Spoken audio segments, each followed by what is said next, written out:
What's up guys, it's Adam FPL and welcome back to another video here on my channel. In this video we're going to go over briefly how I did in my free hit game week 18 squad, how I'm looking up for the game week 19, and what my future transfer plans are. So obviously this video is coming out super late, but I wanted to give you guys a video before the deadline, which is in less than 12 hours. So I doubt many of you guys are going to see this, and you guys probably already know what you guys are going to do for the next game week. But I wanted to talk about kind of my thoughts on a lot of things and what I'm going to do for my team specifically. So obviously you guys all know it's a double game week in game week 19 and it's a pivotal week. So let's go through my team. Let's see what I'm going to do for the future game weeks. And yeah, subscribe if you're new, smash that like button and all that, and let's get into it. So if we go to my points page for last game week, I free hit, as many of you may know, and I did alright. The average was 30 points, pretty low average, which is to be expected, as about 70% didn't use their chips. So I got 44 points, and after a whole week of pondering my free hit team and trying to come out with the best combination, I did not score as well as I would like to. Obviously, there was a captaincy blank, and there were a few things that didn't go right, but I did get a small green arrow of about 50k, and I'm sitting right on that 600k mark coming into the halfway point of the season. So I'm hoping that I can get inside that top 500k in the next couple of game weeks. But with that being said, the average was 30 points. I got 1.5 millions in the game week, which wasn't bad, and my bust team, which I would have had in the previous game week, as you can see, would have got me, I think, 12 points once I added it all up. So that's about a 30-point gain, and I'm pretty happy with that. So let's move on to the team quickly. We have the Man City defense really carried me, so DS got the bonus point, which kind of helped me. I picked him over Stones, he got one more point. That Man City game was pretty dull, actually. Man City, I didn't watch the game, but supposedly I guess they didn't create much, and I guess De Bruyne had that one assist to Foden, and I got kind of lucky because I didn't captain him. I don't know why. I probably should have gone with him in the end, but he only got the assist, and should have got. There was the whole debacle with the penalty situation where Sterling ended up taking the penalty and missing, and KDB captainers were very unhappy with that. And as a KDB non-captainer, I was actually pretty happy. The assist was probably the best possible outcome that this game could have had for him. So I'm happy with that. Yedlin was the auto sub for Tierney, who unexpectedly did not play. Apparently he had muscle tightness, which basically meant he was tired, which was kind of a poor excuse, I think, but especially since we had no idea about it before. But very unlucky there, as they did keep the clean sheet, and I missed out on that. And we got Yedlin with 2 points, who conceded to Sheffield United. Saiss was my little punt. I thought he could get maybe a header and an attacking return against Everton, who were weak against set pieces, but that didn't end up happening, and he got 1 point because they conceded twice, which is uncharacteristic of Wolves, especially at home where they're a top 3 defensive side this season. But he's only been in here for 1 week, so yeah. We have Cancelo, who looked great again, 6 points. Talked about Kevin De Bruyne, and Fernandes. This was very unlucky. He had only 2 points. He got a yellow card, so he didn't even get the clean sheet point. So he got basically the epitome of a captaincy blank, and this really sucked in the free hit week where I could have gained a little bit more points, especially out of my captain, and I was close to going KDB, but in the end I didn't. Just is what it is. Bruno didn't really look threatening. He took 2 long shots outside the box against Burnley. He never really had a sniff of goal in an attack and return. We have Saka, who got 3 points. Arsenal look pretty tired in that match against Palace.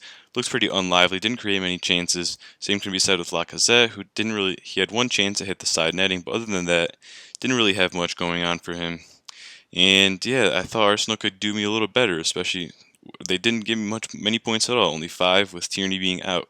So nothing from Arsenal there, which was really kind of the key to my free hit and for me doing well, as I tripled up on them and not many had. Son with a blank. Fulham, surprisingly, I heard that Fulham actually played really well against Spurs. So I saw that FF Scout Mark actually tweeted kind of ironically that Fulham held Spurs to a draw, or Spurs held Fulham to a draw, ironically, which means that Fulham kind of dominated. So yeah, Son didn't really get much there, and Kane.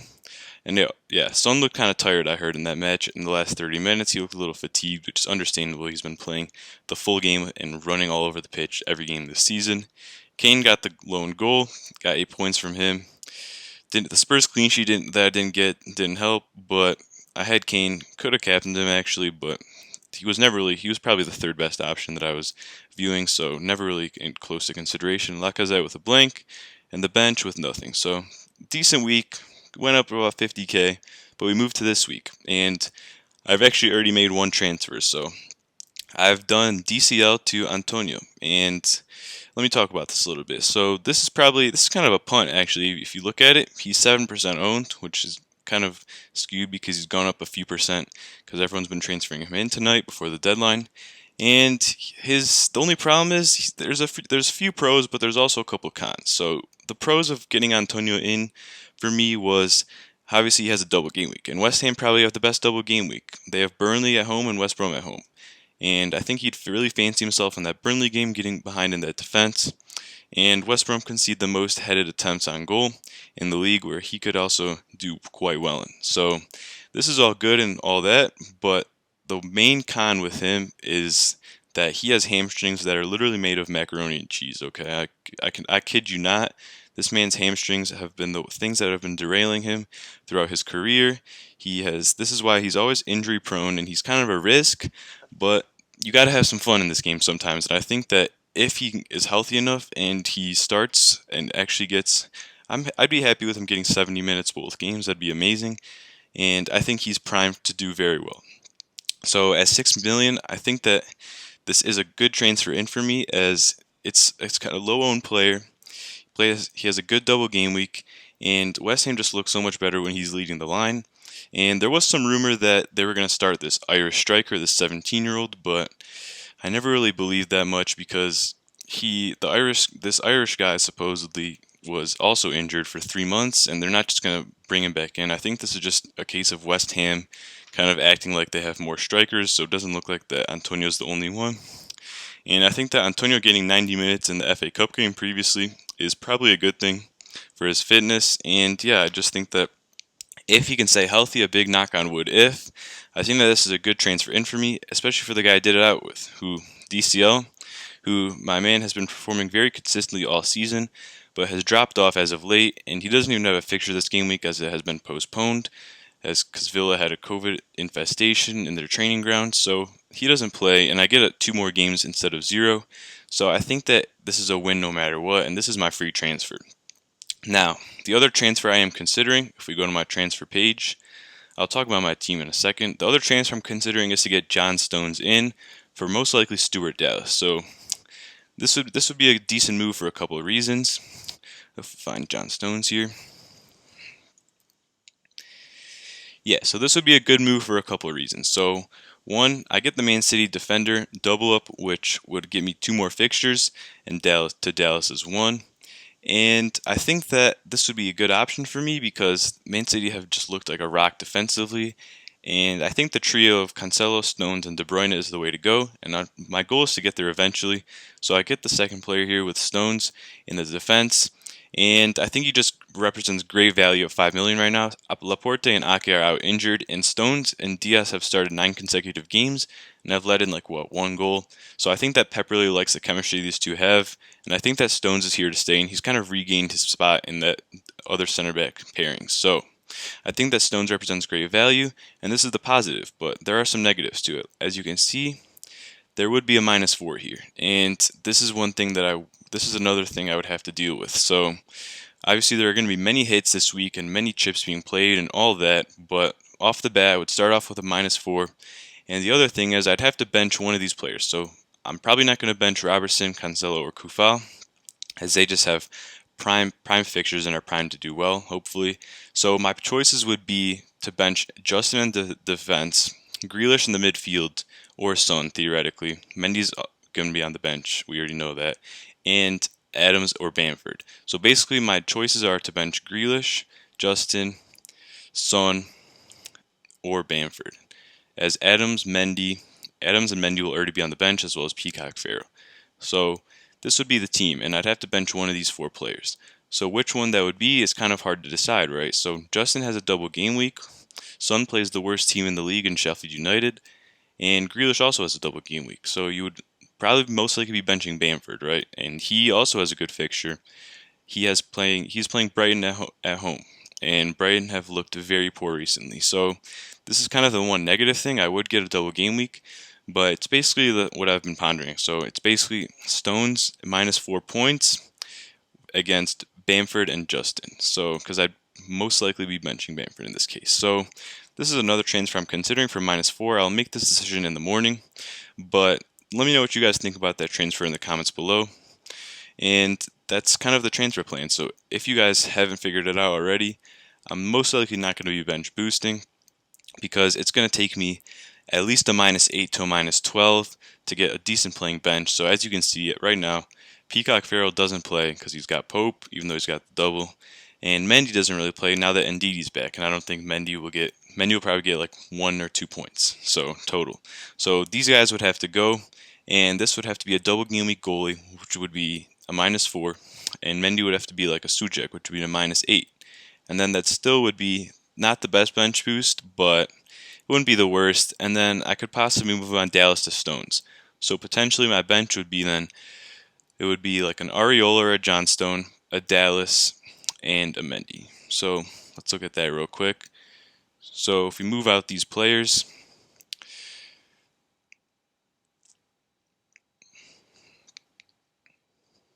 get Suchek in there, we get Areola in there, 4.5 double game week goalie, and we get, where is this man, Mr. Stones, there he is. So we do this. So our starting 11 would most likely be Areola. It would be most likely a Justin bench, and it would most likely be probably Stone because he has a single, right? And it would be Adams. So our bench would then be Areola, Justin, Stone, and Adams. So this would be a good bench, and I would probably play the bench boost, but it's going to be a -12. So this is probably why it's not the best option. And I just think that even though it's going to be tough for me to play the bench boost later in the season, because if I played in 26 off a wild card in 25, it's going to be hard to prepare for game week 29, which is going to be a blank game week most likely. So even though the bench boost is ideally for me, for my team, for my situation played this week, I just see that it's very unlikely at the time, and because of the mistakes I've made in the previous game weeks by not getting in, for example, a menu replacement like Suchek earlier, and probably not preparing for a double game week goalie, I probably will not be likely to bench boost. But the team still looks good without the bench boost. And I have, let's see, I have 1, 2, 3, 4, 5, 9. I have 10 double game week players, and this is a good thing. Or 9, excuse me. 9 double game week players, and the other 2 have great fixtures. So Son against Sheffield, not keen on getting rid of Son this week. And Bamford against Brighton, I'll happily play Bamford. So I have basically 9 double game weekers with 2 single game weekers that have really good fixtures.